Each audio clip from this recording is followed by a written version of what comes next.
Our story begins with a man on a road in the country of Phocis, approaching a crossroads from Corinth to Delphi and Dalius. Oedipus is his name, a man who is fleeing Corinth in order to defy the words of an oracle. Prophecy had it that he would kill his alleged father, Polybus, and would also sleep with his mother. So in an attempt to avoid his fate, he wandered directly into the path of a carriage, guided by a herald.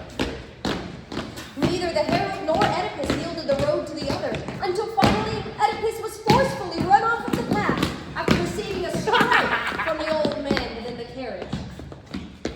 Enraged, Oedipus flies into a sudden fit of fury, taking the staff and striking the herald down. Next he targets the old man in the carriage, sending him flying outside to meet his end at the hands of Oedipus. One by one, each man was slain. All aside from one sole survivor of the event. Thus begins the tale of Oedipus Rex.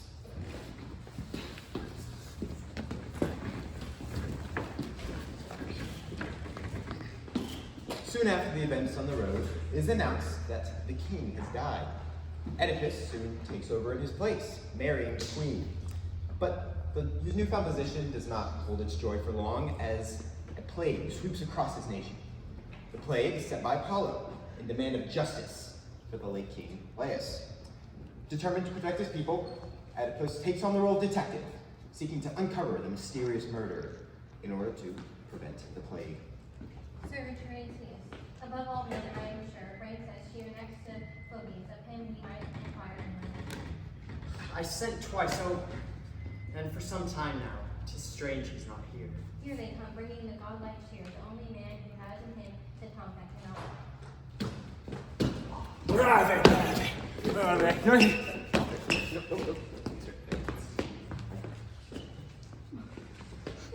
Tiresias, thou who searchest everything, Phoebus sent word back that from this sickness no release should come till we had slain the men who slew Laius, or driven them from the land. Save thyself, and save thy city. Alas, how terrible it is to know! But what is it?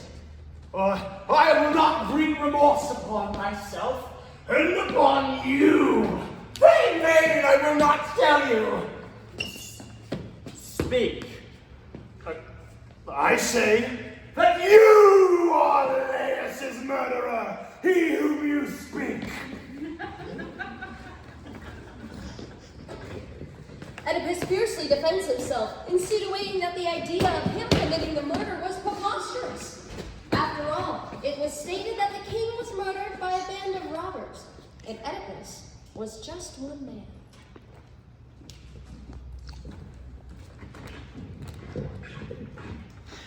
All that Oedipus has heard is concerning, to say the least. As his questions mount, he confides in his wife regarding the murder of the king. But her unwitting perspective is all but comforted, as her words align more and more with that of the blind seer. He says that I am Laius' slave. Of his own knowledge or of hearsay? Nay, but on citation of a knavish seer. Listen and learn. Nothing turns on the soothsayer's art.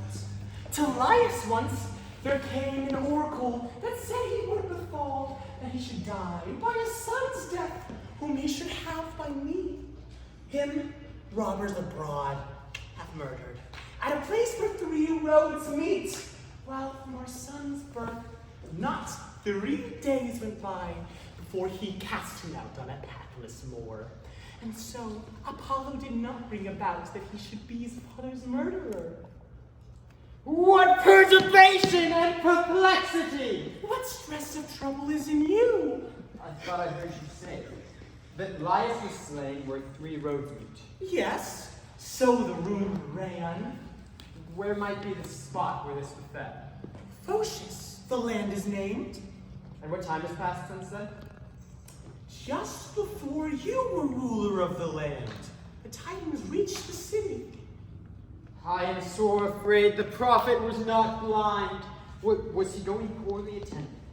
Or with many spears, leather crates? No, there were but 5 in all. One was a herald, and one carriage held Linus himself.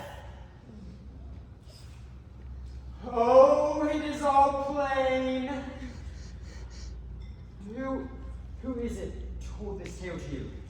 A servant who alone came safe away.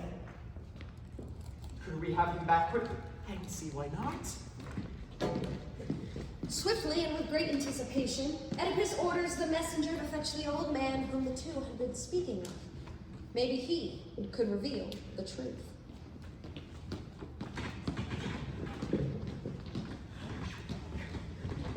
As his fear of the truth becomes a reality, Oedipus calls on one of Laius's men, who holds condemning information of his past.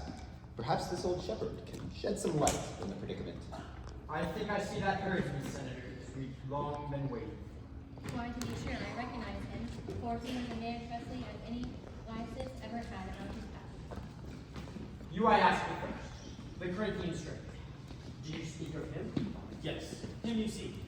Sirrah, old man. Look here. Answer my questions. In what directions chiefly were your forms? There was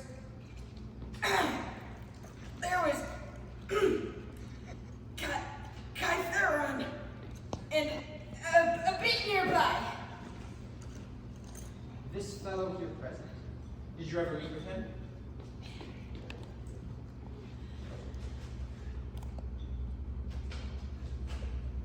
Not to say off spite.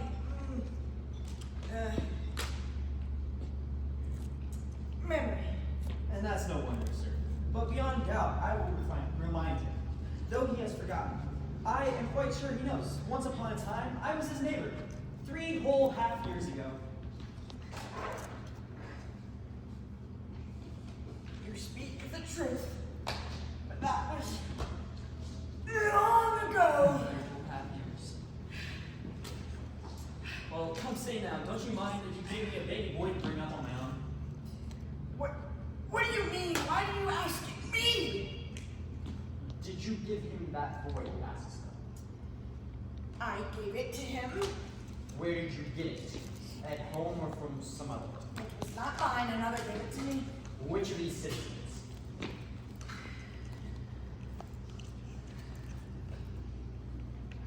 Don't bastards. Don't ask any more questions. You are a dead man if I speak again! It was a child in Laius's house. Truly, it was called his son. But she within, your lady, could best tell you how it was. Did she then give it to you? For me to make away with it, in dread of evil prophecies, What prophecy? that he should kill his parents and sin. Oh! How came you then to give it to this old man? For pity! Oh, my master, thinking he would carry it away from other soil from whence he came. But the worst of harm saved it. For thou art the man he says, sure thou wast born for destiny. Whoa! It is all plain indeed. I am revealed to have been born of those whom I ought not, to have wedded with whom I ought not, and to have slain whom I ought not slay.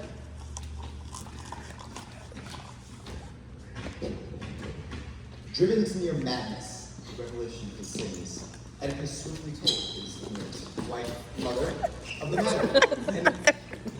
And in their distraught state, they both take drastic action. An exasperated messenger now runs consent with the news. Senator, What have the you illustrious Oh. Jocasta is dead. What? Unhappy woman from what town? When she passed so frantically inside the school, she went straight onward to her bedchamber, crying out on legs. Oedipus, break in and sprung on the doors, burst the bars high into their sockets, and there he beheld his wife hanging from an entwined string, twined up as a noose. He, seeing her, be grown, looses the altar, then snatching her dress, gold pins whereat she was adorned.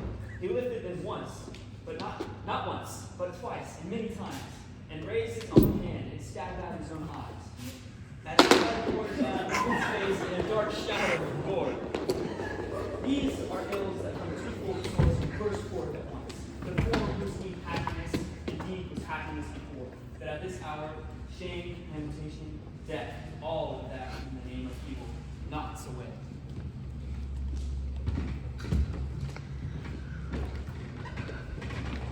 With Oedipus now blinded, despite his eyes also being open to the truth, and Apollo satisfied with Oedipus's self-imposed exile, so ends the tale of Oedipus Rex.